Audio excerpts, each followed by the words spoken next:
Hello folks, and welcome to the opening intro vid of my Europa Universalis 4 LP that has been communally influenced elements in it, such as where we're going to be starting this LP.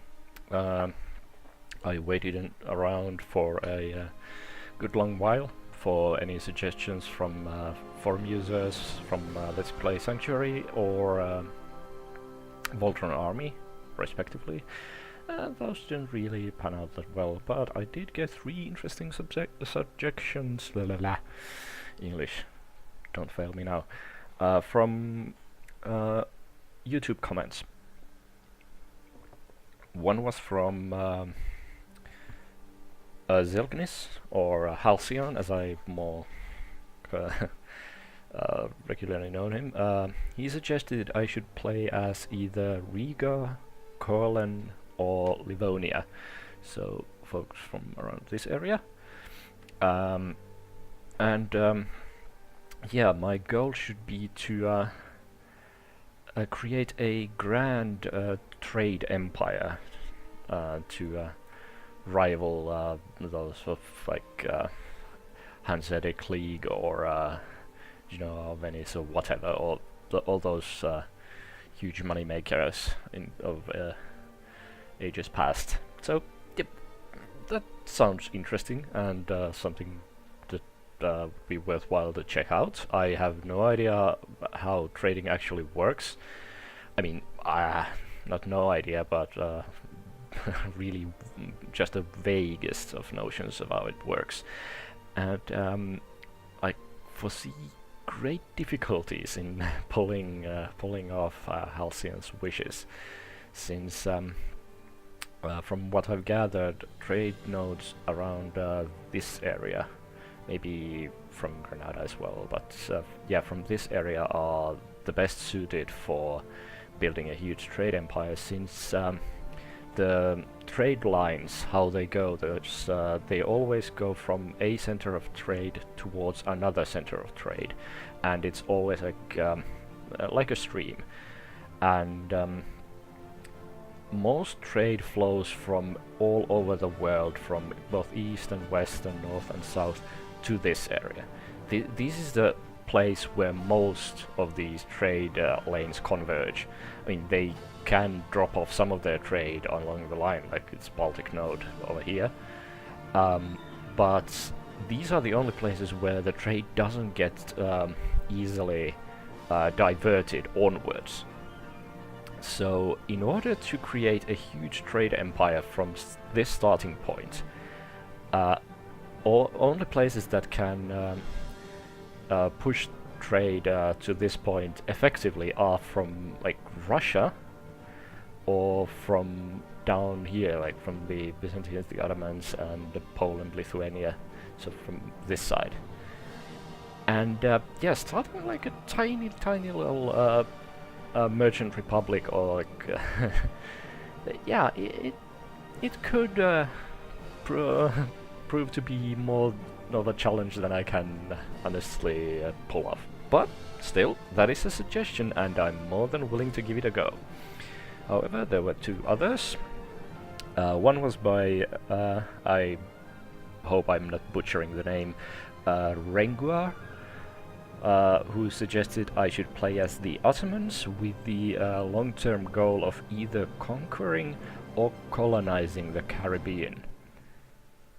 This sounds kinda awesome, especially since the Ottomans isn't really the considered a colonizing nation, because yeah, I mean, you can easily make Ottomans a colonizing nation. All you need to do is like push a bit this way or this way down here, and grab a couple of ports down on this coast, and you can easily just whoosh straight to Asia.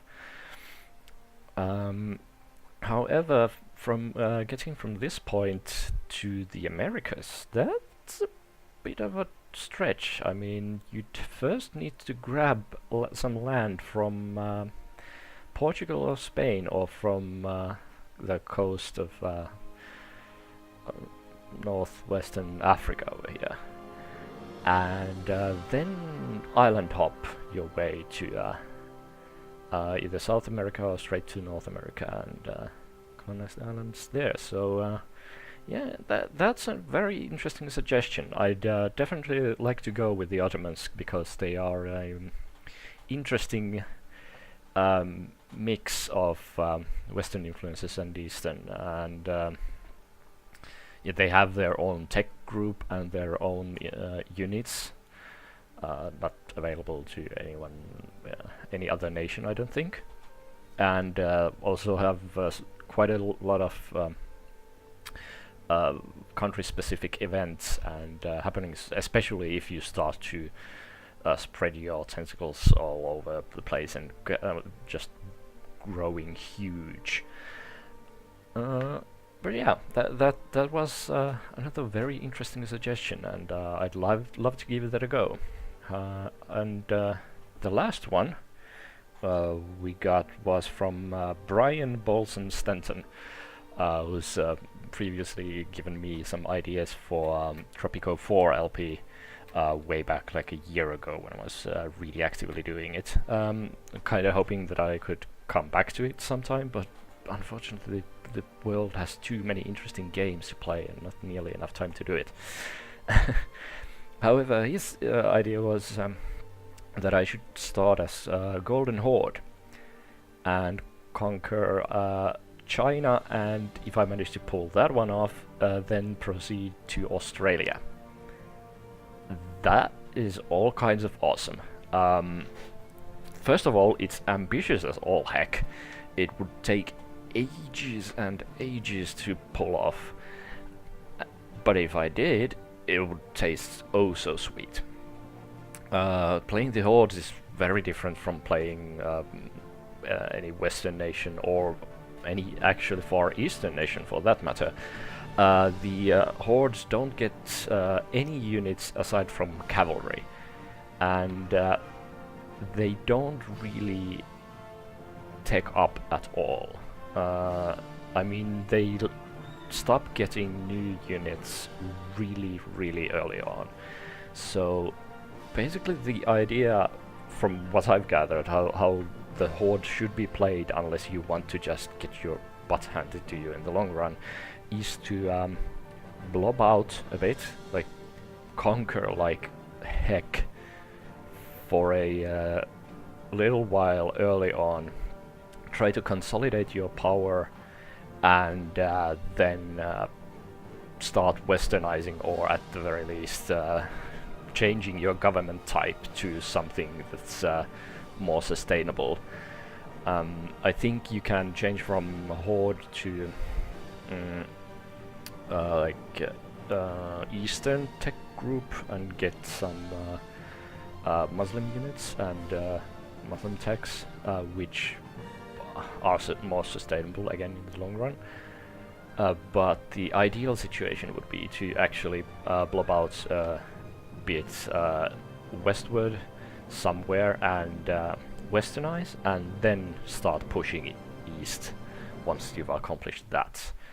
And yeah, that's an awesome idea. I'd love to do that. However, since all three of these ideas were kind of like, I think, well thought of, and also would be really interesting for me, I'm not going to make the choice myself. I'm going to leave it to this little cube of chance here in my hand. It's been with me from, I think, since I was 15, maybe a bit earlier. It's one of my first role-playing game dices I ever held. So 1d6, and yeah, it's going to do the decision for me. So if I get a 1 or a 2, it's going to be the Ottomans. If I get a 3 or a 4, it's going to be Riga, Kurland or Livonia, whichever happens to be present here in this area when the game start date is, which is I think 1444, late in the year, maybe September. And finally, if I get a 5 or 6, it's going to be the Golden Horde. So let's see what we get.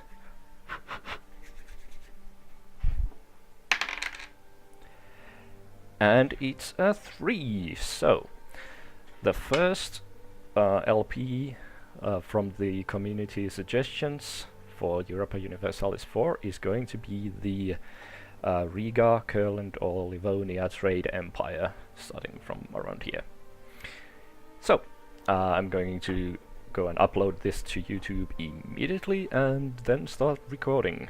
Yeah, so look forward to seeing some trade empire videos in your inboxes soon. I'm also going to explain the game mechanics on this first LP in the first couple of videos, so the progress will probably be quite slow in these first few bits, so apologies in advance for that. But yeah, that's enough for me. Let's actually go and check. Oh, it's November of 1444 when we start. Let's look at the political map mode. We are going to be starting as... should I go for one province minor as Riga or the Livonian Order? This is going to be... oh, I'm allied with the Hansa. Interesting. Oh, okay, if I start as Riga, I'm going to be Technology Group Eastern, whereas if I start with Livonian Order, it's going to be Western. This is going to be really interesting.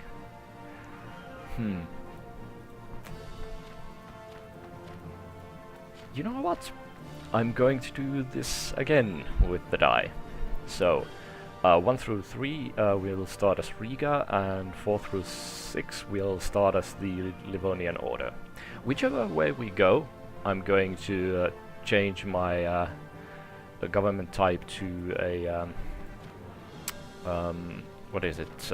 Merchant Republic, as soon as the game allows me to do that. But let's see. So 1, 2, 3 is Riga, 4, 5, 6 Livonian Order. Okay, Livonian Order it is.